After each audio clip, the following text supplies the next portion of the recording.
Louisville, and then the one getting married Yes, that's yes. in Milwaukee. So they drove to Louisville Right. Thursday, picked How up many Wednesday, were there? and all each one, yeah, it's quite convenient actually. I don't think we have quite as many. Americana on Tuesday. Yes. Tell us like the terms of. Well, there's some I haven't heard of lovely it. townhouse communities, plan housing communities.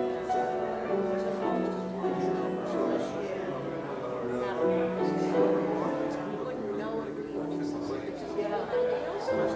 You're driving along here and you can't see it for the reason that you. I know. I like maybe something. Yeah. You find exactly what you said, and I That's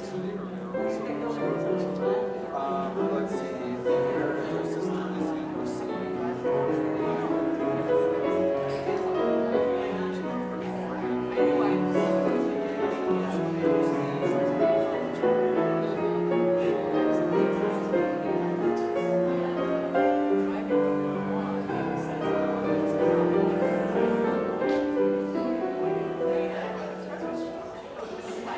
Warren Wilson was the president, so I'm gonna go take a look. Oh.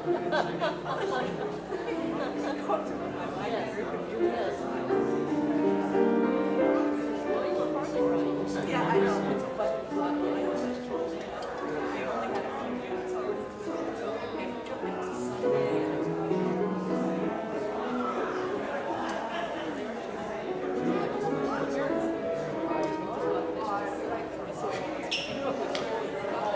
Yes, yes. Pointed out all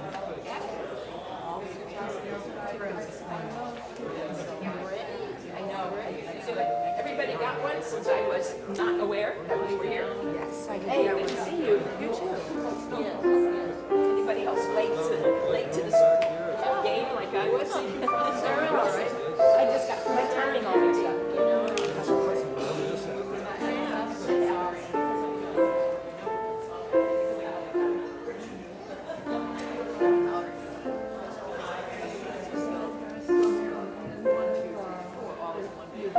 yes.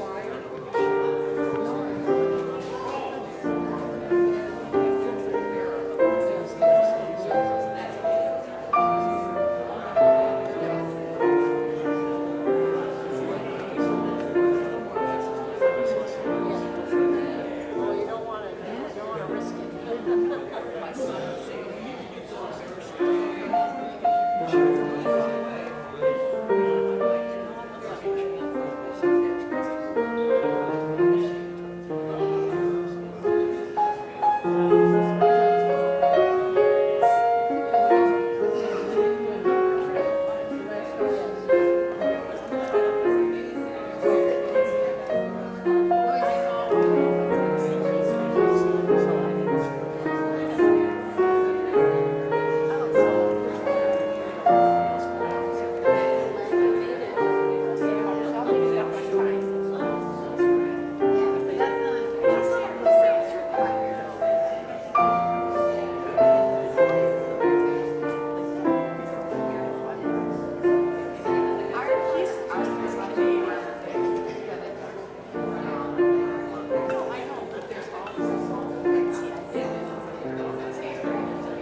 There at the door?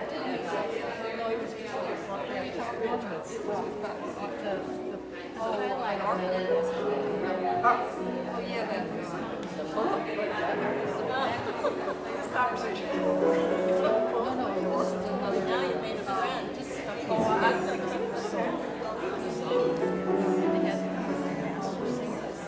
Because we read.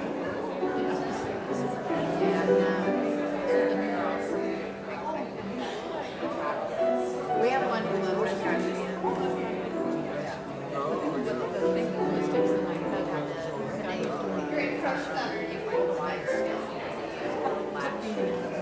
The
took Barbara's head off. And then the mayor did sign and I didn't have my video standards. Music studio. Oh, something. Yeah, so I was creating the rest of the and they were asking about that.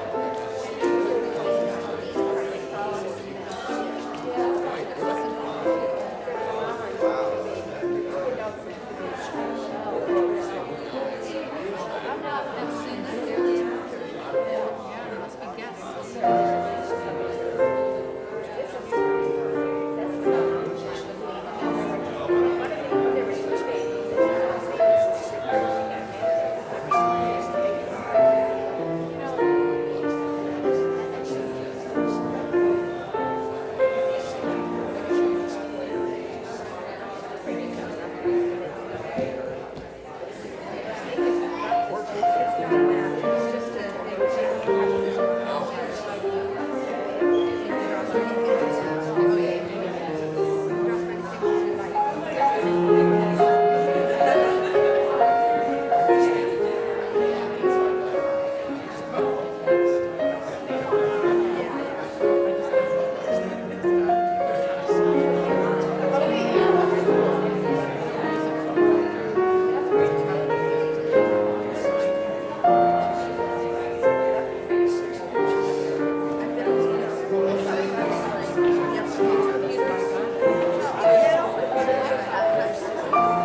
We are glad you are here, congregant or visitor, whoever you are, wherever you come from, whomever you love, wherever you are on your journey, however you identify.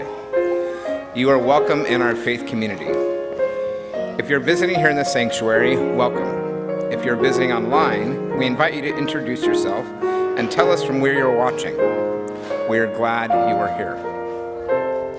We are grateful for the presence of the UU Asheville Choir, guest soloist Tabitha Judy, our music director Les Downs, and our AV Tech coordinator Simon Jacobs. Now let us prepare for worship with today's centering music.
Good morning. I'm Reverend Kathy Harrington. This is my third to last time I'll be in the sanctuary with you, and I just want to say what a beautiful sight you are to behold, and all these beautiful children. It's so good to be together. In our tradition, we light a chalice on Sunday morning, so our chalice lighting is by Scott Taylor. In the soft light of this flame, may we see life anew. May the supposedly real seem less solid. May the inevitable reveal itself carefully in the concealed cracks. It's all made of pieces and parts, friends, each of them longing to be rearranged. Or maybe it's a story and the pen is in our hand. Thank you. Thank you, Steph. Thank you, choir. What a way to start. Opening words are by Sharon Wiley. It is said that ministers are here to comfort the afflicted and afflict the comfortable. But I'd say we're all afflicted and we're all comfortable. May our time together this morning be a comfort and a confrontation. May we find peace in times of tumult, and may we here invite tumult into lives of peace. May we find calm in times of restlessness, and may we here allow restlessness to evolve into action. Let this be the place you consider what you've never considered. Let this be the place you imagine for yourself, something new and unthinkable. May this hour bring dreams of new ways of being in the world. It's good to be together again. Let us begin our time together in song. Please rise in body or spirit and join me in singing hymn number 1008, When Our Heart is in the Holy Place. It's in the teal hymnal, or the words are on the screen.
Boy, I forgot to say, congratulations on calling a wonderful new minister. Way to go, folks. Way to go. I am so excited for you. So now it's time for the wisdom story. And I have a story for you, for all of you, called When Things Aren't Going Right, Go Left, by Peter Reynolds. Peter Reynolds did the artwork. Mark Colagiovanni did the writing. So one day, for no particular reason, nothing was going right. Absolutely, positively, nothing was going right. So I decided to go left. The first thing I did, I left behind my worries. Yep, I left them right there on the ground. And they looked at me and wondered, "Where are you going?" I just smiled and waved goodbye. "Wait," they hollered, "come back. What will happen to us?" Well, I simply shrugged my shoulders and I said, "Oh, you'll be fine." As I walked away, I thought, did I make the right choice? Should I go back and get them? And the doubts started to creep in. So you know what I did? I left behind my doubts. Yep, I left them right there on the ground. And they bellowed, "You're making a mistake." But I just gazed at the sky. And they questioned, "Are you making the right decision?" "Absolutely," I declared. And with my worries and my doubts left behind, I could finally think clearly. I forged on until I came upon a pool and a diving board that I remembered all too well. The last time I tried to dive off that diving board, I fell splat on my back. Ouch. I remembered the pain. I remembered how terrified I was, and I started thinking, maybe I shouldn't try this again. So you know what I did? I left behind my fears. Yep, I left them right there on the ground, and they screamed, "Don't do it!" So I stood straight up, shoulders back, hands pressed above my head. "Stop," they cried. But I just turned and gave them a wink, and I leaped, splat, on my back once again. Oh, that stings. I thought to myself, this is impossible, it just can't be done. So you know what I did? I left behind my frustrations. Yep, left them right there on the ground. And they yelled, "You can't do it!" And again, I stood up straight, shoulders back, hands pressed above my head, and they laughed. "Oh, give up already." I whispered to myself, "No way, never." And I leaped, feet together, toes pointed, legs straight. Perfect. I did it. I started to realize the more left I went, the more right I felt. And so you know what I did? Yep, I kept going left, and before I knew it, everything was going right. As I walked home, I glanced at the ground and I noticed something I did not expect. My frustrations were a lot smaller. My fears were a lot quieter. My doubts were a lot calmer, and my worries practically gone. So I decided to pick them back up. And you know what? They felt lighter now, and they weren't so hard to handle anymore. And I realized it was okay to have them with me, so long as I kept an eye on them and made sure they didn't get too big or too loud or too overwhelming. But if they did, I felt like nothing was going right, then I'd simply go left.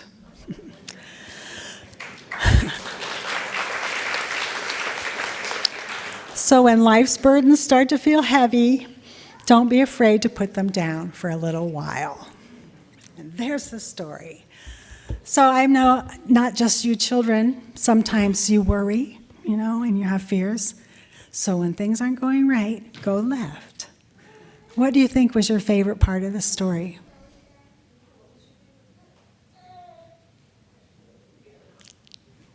I liked it when he dove into the water. Something I never did off the 10-foot diving board. I was too scared. So now, children and youth, we invite you to go to religious exploration. You'll be sung out of the sanctuary and then meet group leaders in the foyer or Sandberg Hall. And you'll go to classes together. Look for the adults holding a sign with your grade and your group. Parents, if you're new or visiting today, we're so glad you're here. Please escort your children to their class so you can meet their group leaders and find out where to pick up your child after class. And look at this slide. Pick up your children from RE immediately after the service so they can enjoy a special treat in the parking lot, the lower parking lot. Thank you all. We're going to sing you out.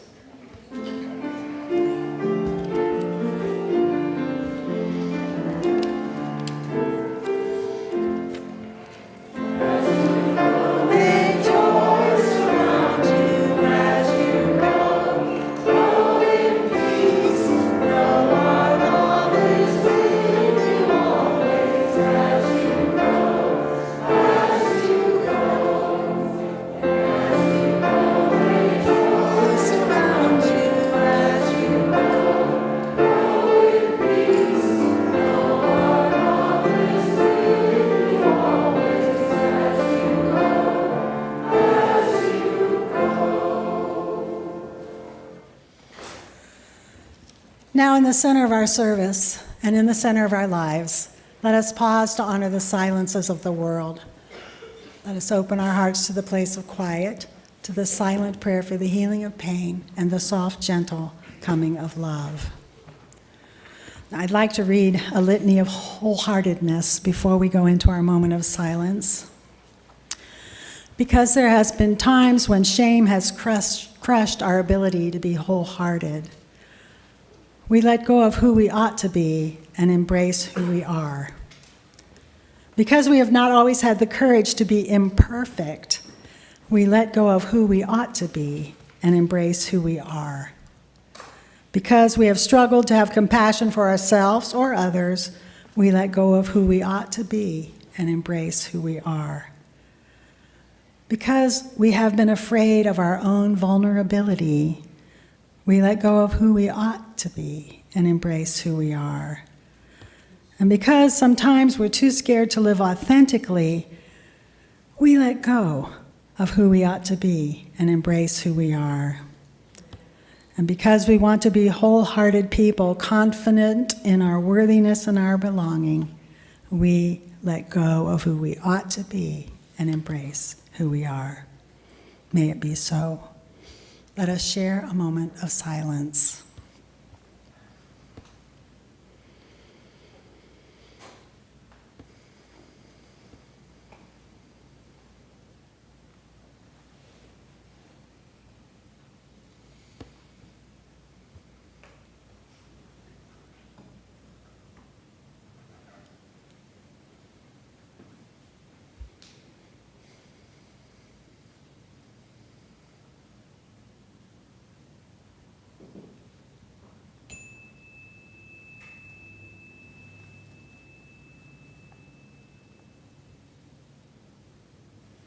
Now is the time for acknowledging our joys or our sorrows with a candle lighting ritual.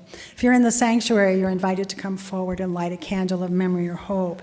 And if you're online, I will light 2 candles for you, one joy and one sorrow. And you can also write in the chat box any joy or sorrow that you would like to share. So, here we go.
If you have shared a joy, know that this congregation rejoices with you.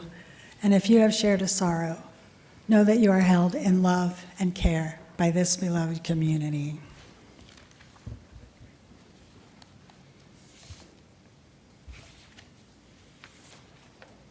Rehearsal. You're going to learn a song, or you may know it, so we're going to practice it. This is for Music Sunday, which is in 2 weeks on June the 4th. So you have a handout, and there's also going to be words on the screens. We'll ask Simon to put up the words. So here's what we're going to do. We're not just going to learn the words and the music, we're going to learn the style of the song. So that's very important. So in this song, we have a bunch of really short phrases, and there's a little space. In music, we call it a rest in between each phrase that gives us a chance to reflect on the words that we've sung, and also anybody who's just listening can take in the words. And it's also part of the singing style, and it also means that you don't have to take a big, huge breath to sing any of the phrases. So I'm going to have the choir sing your part for you, so you'll just listen and hear them sing, and then we'll sing it together. And if you do okay, then we'll do the whole song. Just a reminder, at the end of the service, please turn in those pages so we can use them again on June the 4th. Choir, would you please turn to page 3, measure 20, and we're singing the melody. Here we go. 1, 2, 3. For I am open, and I am willing, for to be hopeless would seem so strange. If dishonors doesn't go before us, so lift me up to the light of change. All right, now it's your turn. I'm going to give you 1, 2, 3. You're going to sing with you. Here you go. 1, yes, thank you, Simon. 1, 2, 3. For I am open, and I am willing, for to be hopeless would seem so strange. If dishonors doesn't go before us, so lift me up to the light of change. Well, bravo, it's wonderful. So, we're going to do the whole song.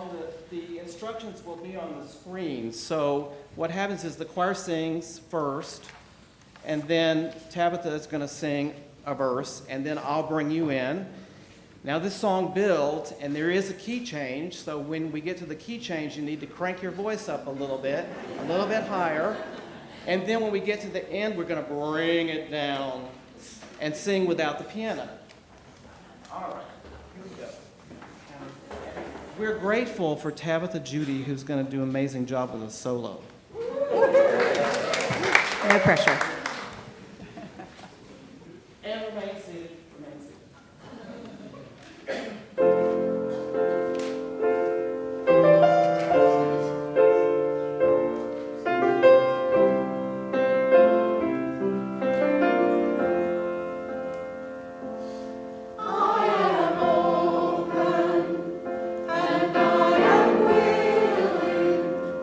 For to be hopeless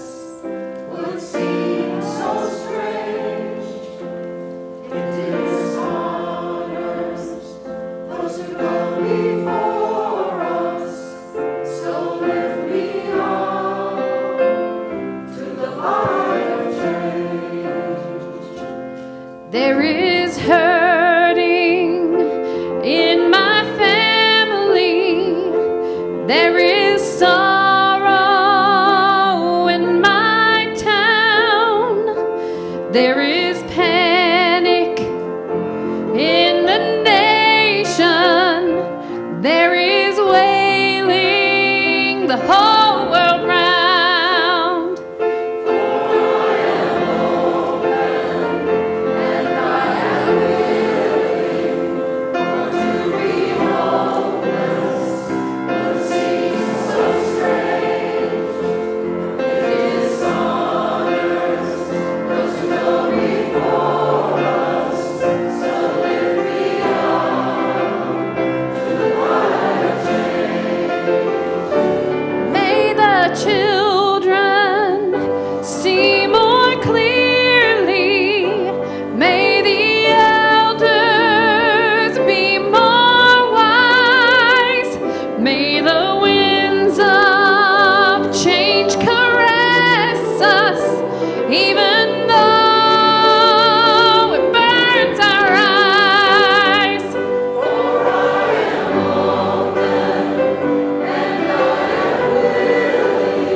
When you entered through the doors into the sanctuary this morning, who were you as you walked through the doors?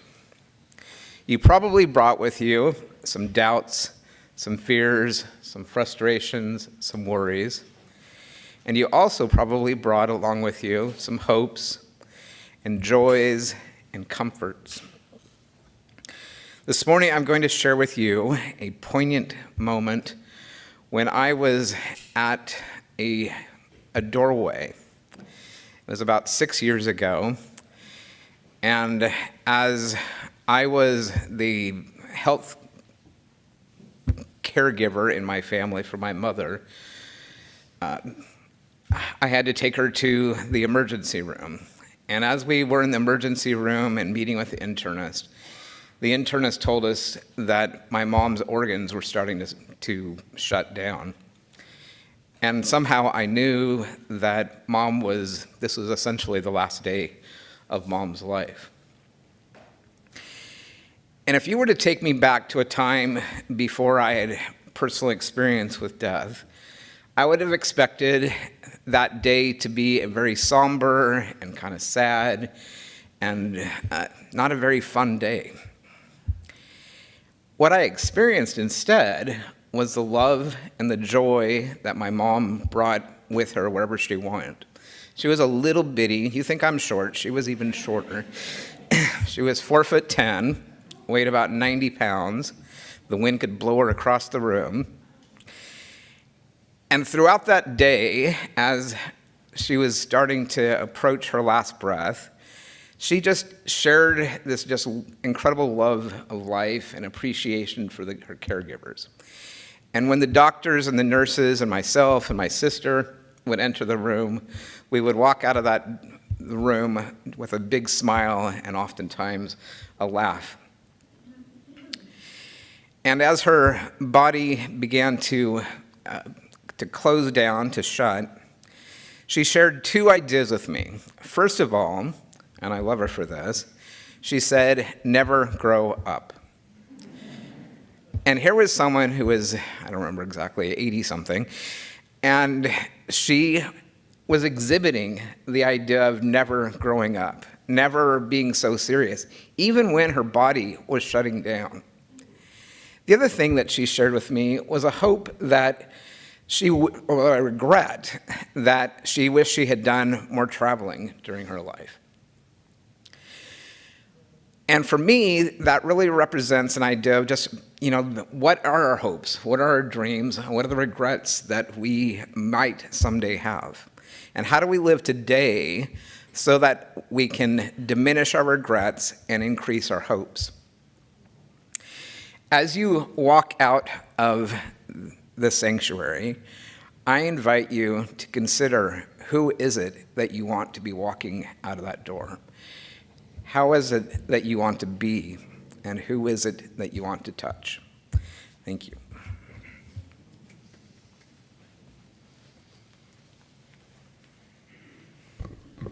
Thank you, Steph. Appreciate that. So I want to talk a little bit this morning about David Brooks' book, The Road to Character, and then I'll get to the Rethinking the Bucket List, which is the title. So David Brooks wrote this book because he felt like he wanted to explore the theme of character. I think he had kind of had a shift in his life where he became more religious. And he wanted to understand the difference between resume virtues and eulogy virtues. So he was driving home one day and he was listening to an old episode of Command Performance, which was a variety show that they created to entertain the troops during World War II. It was a broadcast the day after VJ Day on August 15th, 1945. And it was a star-studded cast: Frank Sinatra, Marlene Dietrich, Cary Grant, Betty Davis, and more. And he was moved, though, as he listened to this, by the humility that was displayed by all. The Allies had just completed the noblest military victories in human history, and yet there was no chest beating. Nobody was erecting triumphal arches, and Bing Crosby opened the show with, well, it looks like this is it. What can you say at a time like this? You can't throw your skimmer in the air. That's for run-of-the-mill holidays. I guess all anybody can say is, thank God it's over. And after a solemn version of Ave Maria, sung by a soprano, Crosby came back on the air and he said, today, though, our deep down feeling is humility. Brooks arrived home that same day, just in time to catch a football game on television, and he witnessed a quarterback celebrating his short pass throw that stopped the offense in their tracks. And he described what followed as a self-puffing victory dance.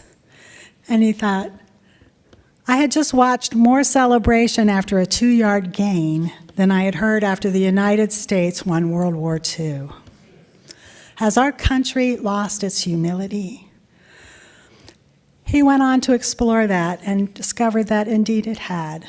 He said, we have moved from the little me to the big me, losing the battle between Adam 1 and Adam 2, the two opposing sides of human nature, as explained by Rabbi Joseph Soloveitchik in 1965.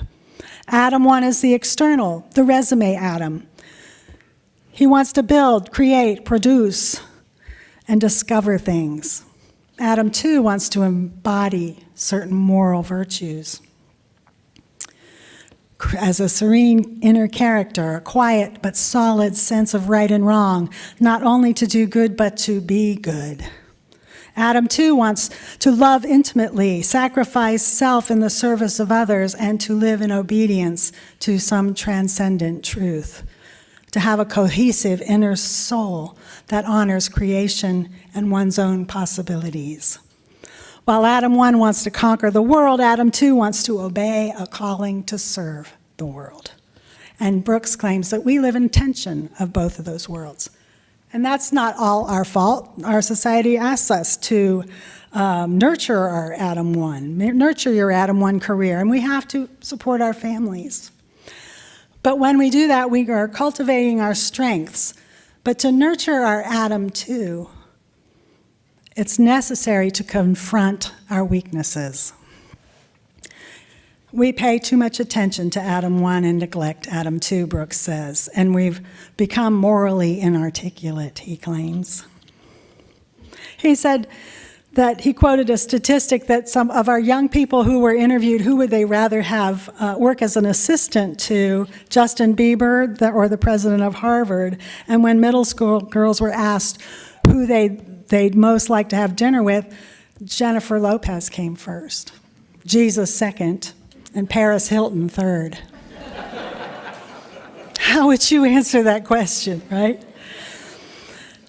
Throughout the book, he uses the stories of people, the life stories of several people to make his point about humility and the virtue that having impressive inner cohesion. And he tells the stories of people who have struggled through from Adam 1 to Adam 2 and turned around. And he said they don't come out healed, they come out different. Or I would say most likely they come out transformed. He talks about Francis Perkins, who witnessed people jumping to their deaths to escape the pressing flames that were burning them at the Triangle Shirtwaist Factory in 1911. She was moved to a life of service, and she found her way to Hull House in Chicago, which was co-founded by Unitarian Jane Addams. Eventually, she found her way into politics, fighting for equality for the poor, and wound up serving in Roosevelt's cabinet, where she remained through his entire term as president. And she became known as the woman behind the New Deal. Brooks writes about Dorothy Day, the founder of the Catholic worker movement, General George Marshall, and Philip Randolph, George Eliot, Augustine, and Samuel Johnson, and more. The struggles that these great people went through are not unlike our own, but they appear calm and centered to those around them. Their private journals prove otherwise. One doesn't arrive and to never struggle again. It's a daily discipline. And when one accepts a vocation, it's not easy to give it up because we've made a commitment. Dorothy Day advocated for economic change and affirmed our first principle, the worth and dignity of every person. Her philosophy was stay small, start your work where you live, with the small concrete right around you. Help ease tension in your workplace, feed the person in front of you. Share happiness in the misery that they are suffering. I love it that Dorothy Day wasn't perfect. She was an unwed mother. She was accused of living in sin. That was something back in those days. Her legacy lives on in the Catholic worker movement. There are over 240 local Catholic worker communities providing social services around the world. He writes about Albert Schweitzer, who was a theologian, an organist, a musicologist, a writer, a humanitarian, a philosopher, and a physician. When he was a German medical missionary in a hospital in the African jungle, he did not hire idealists to work with him. He didn't hire people with a self-righteous sense of, I'm going to save the world. He only wanted people who would show up and do what needed to be done. Brooks preaches a lot in his book, and there's a lot of religious language that gets in the way. And some critics offer wisdom. Some critics felt it was an indictment. But he says in his hopes that he wanted to help find his own wholeness and to offer wisdom to others. I was reminded when I was reading it of Mother Teresa. I read the book The Presence of Absence. It was the first time I realized that throughout her entire 55 years of serving the poor in the streets of Calcutta, that she was struggling. She was having a rough time. She was depressed. She was having a dark night of the soul. She was called the Saint of the Gutters. She received the Nobel Peace Prize in 1979 for her compassionate work with the least among us, the sick, the dying, the poor, by treating them with dignity and love. But when she was informed of the honor, she said, "I am unworthy." And after her death in 1997, she was beatified by the Pope. Some people speculate that she was clinically depressed, as if there has to be some explanation to act in such an extraordinary way. Christopher Hitchens claimed she was a fraud. But I'm grateful for her exemplary life and comforted that she struggled and wasn't perfect. It made me feel less insecure when I have doubts. Leave them behind, I'll drop them, go left. I try, it's hard. So I'm grateful to Mother Teresa's example. And I wonder if she, part of what she was experiencing wasn't compassion fatigue. I know it would be hard to do what she did day after day. What kept her going? Those of us who have accepted a vocation, a religious vocation, sometimes feel we could never live up to her example. There are those who judge her as a fraud.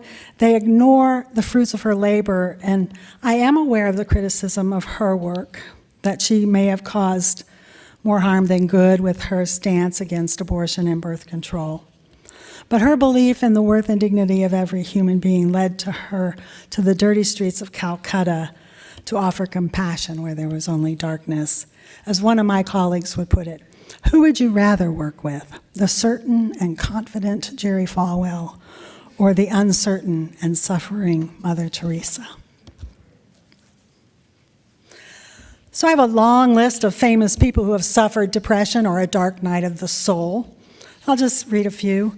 Florence Nightingale, Edgar Allan Poe, George Patton, Charles Schultz, Alan Alda, Bonnie Raitt, Thomas Jefferson, Ernest Hemingway, Herman Melville, Ralph Waldo Emerson, Elton John, Irving Berlin. Living a vocation does not require martyrdom. It does not have to drive you so much that you destroy your personal life. When we give love, our buckets are refilled. We receive more than we give. I wish that Brooks had told stories of unknown people, not so famous people, who have virtue, like the lovely little old lady in Anderson, South Carolina, who owned this funny little wig shop. Every time I drove by, I never saw anybody go in there, and I wondered, how on earth did she stay in business? This was when I was a hairdresser. One of my clients was diagnosed with cancer, and she asked me to accompany her to purchase a wig that wouldn't look fake. When we walked into that store, Kathleen was met by an angel of mercy. The woman's vocation became so clear to me in the next hour as she ministered to Kathleen and gave her courage, hope, dignity, and strength. I want you to just take a moment and think about people that you've met, people you know, who quietly go through their day without being hailed as a hero, offering kindness and love and asking nothing in return.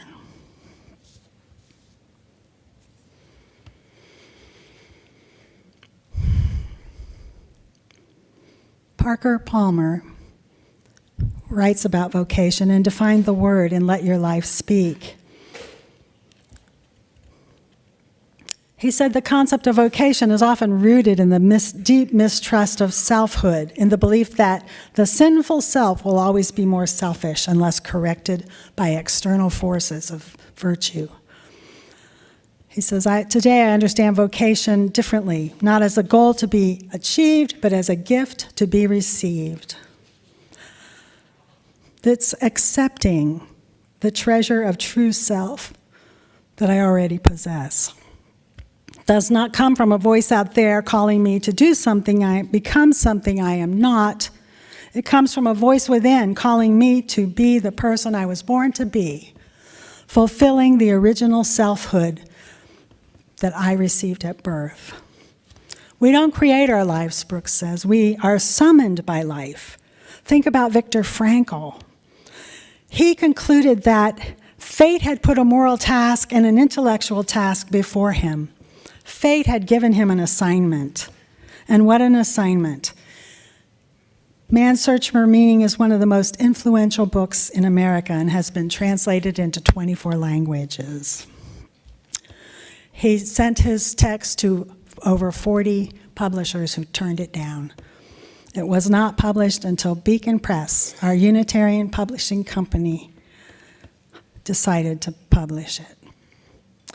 Viktor Frankl reminds us to say yes to life no matter what happens to us. And when we keep saying yes to life and grow tired and discouraged, we can remember the wisdom of Reinhold Niebuhr. Nothing that is worth doing can be achieved in our lifetime, therefore we must be saved by hope. Nothing which is true or beautiful or good makes complete sense in the immediate context of history. Therefore, we must be saved by faith. And nothing we do, however virtuous, can be accomplished alone. And therefore, we are saved by love. When I graduated in 2012 with my Doctor of Ministry degree at Meadville Lombard Theological School, there was a keynote speaker. Her name was Lenora Montgomery. She gave me permission to share these words with you. She was in her 9th decade, and she was being awarded an honorary doctorate degree. And she gave us an assignment that I'd like to pass on to you. She said, let me refer to Erik Erikson, the psychologist who was interested in human development and his idea about 8 sequential stages of life. She said it's a neat tool. Each stage has its developmental task, which once you achieve it, you can move on to the next. But what interested Leonora most was the 8th stage, the last stage of life. He says the crisis to be met at the end of life is between integrity or despair. The individuals who have taken care of things and people, who have come to an acceptance of one's one and only life cycle, who have come to a new and different love of one's parents, free of the wish that they should have been different, who have accepted the fact that one's life is one's own responsibility, then they will win the wisdom to integrity at the end. But if they don't, Erikson says, life ends in despair.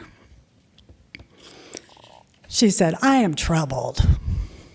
Integrity is not a fair description of what we see ahead at the end of life, unless you step in front of a bus or have a fatal heart attack.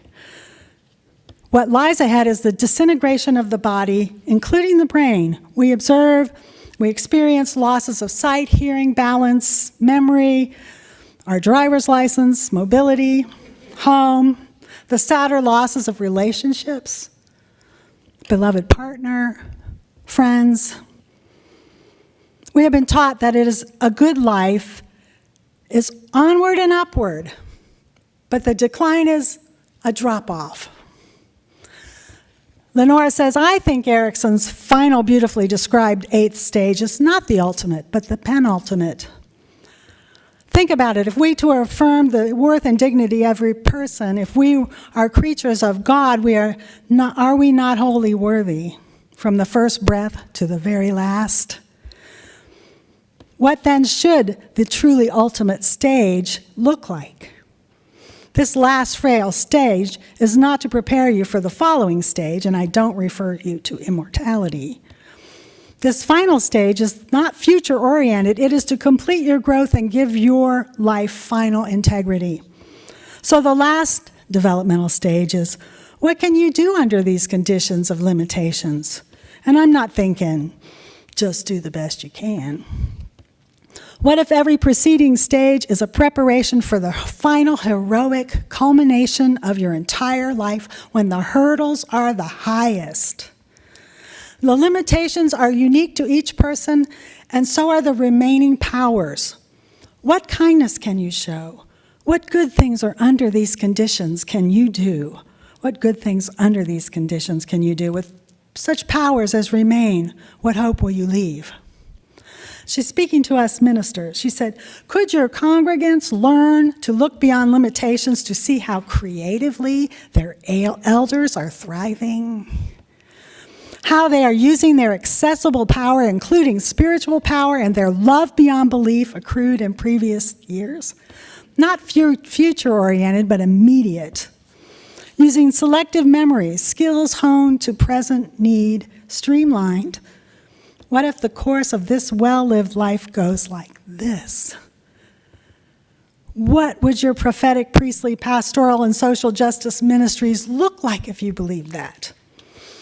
So here was her order to us. I submit to you that your ministry is to create the environment in which your people can so live as to succeed at the very last stage of their lives. So Kathleen Taylor gave a TED Talk called Rethinking the Bucket List, and she said, after 20 years of sitting at the bedsides of dying people, she found that at the end of life, people are totally incapable of bullshit. They are authentic, courageous, honest, open, and brave. And they can change their mind and find joy in the smallest moments, just as your mother did. And when they were asked what was the number one regret, I wish I had had the courage to live the life that was true to myself and not what others expected of me. So I submit to you, it is never too late to shed what is false, to leave behind what we don't need, to live our eulogy virtues instead of our resume virtues. And as Taylor says, it's never too late. It's never too early, never too early to find out who we are. And so it goes. Please rise in body or spirit, and we're going to sing, aren't we, Les? We're going to sing when the Spirit says do. 1024, Teal Hymnal.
It is a pleasure to offer the opportunity for our visitors to introduce themselves. So if you are visiting today, please stand and the usher will bring you a mic, and please tell us a little bit about yourself.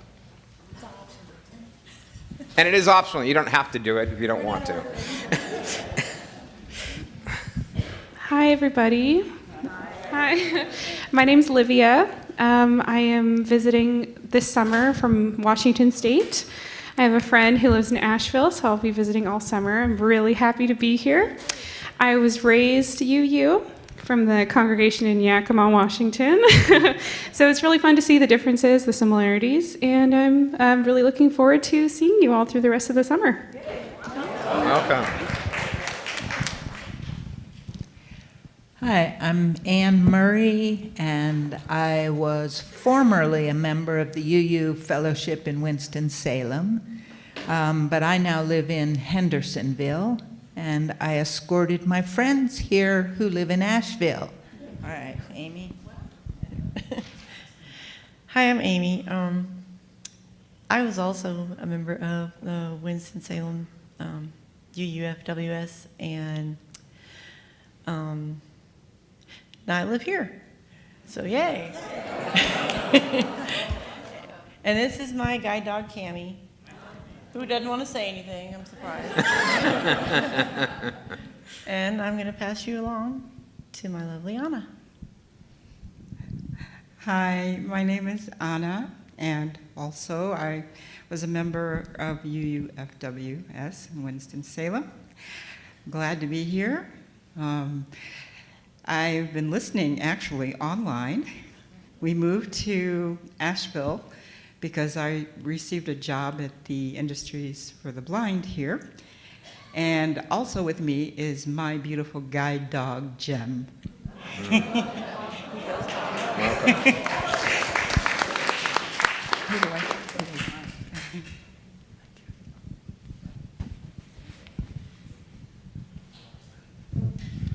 Hi, I'm John Saxon from Hillsborough, North Carolina, but just passing through town today.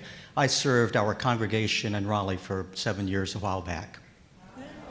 Welcome.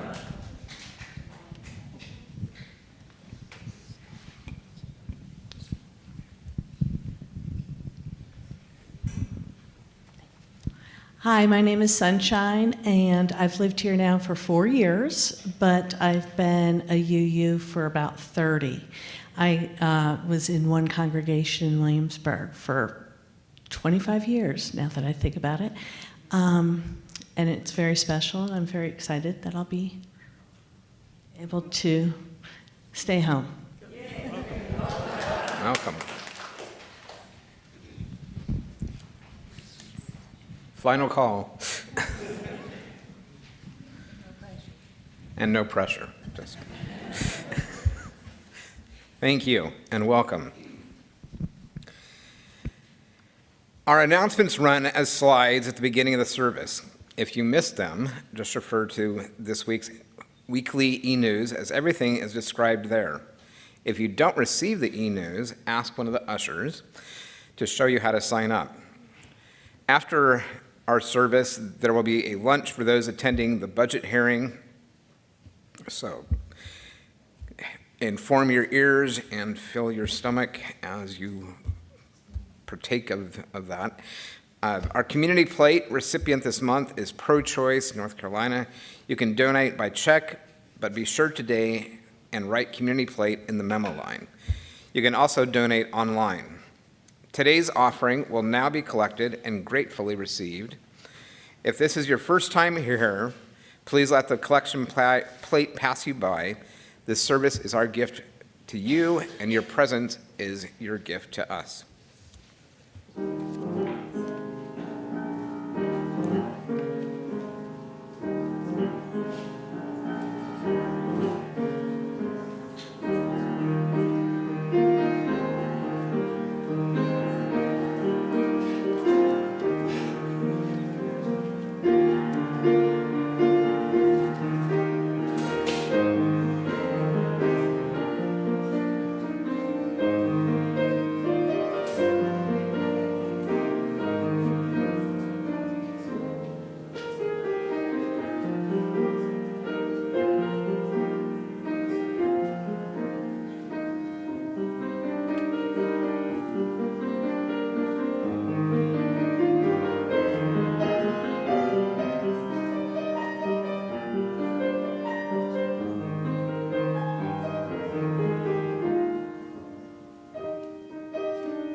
hope you'll join me next weekend, next Sunday, for a sermon, Kathy's Greatest Hit.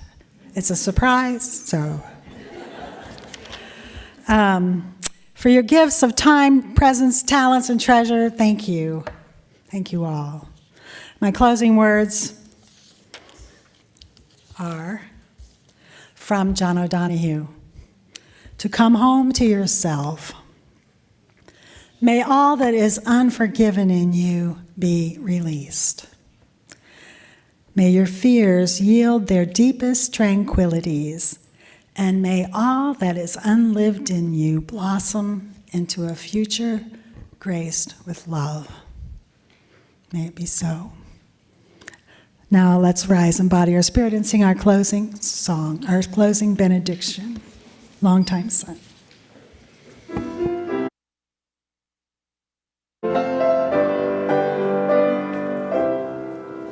May the long time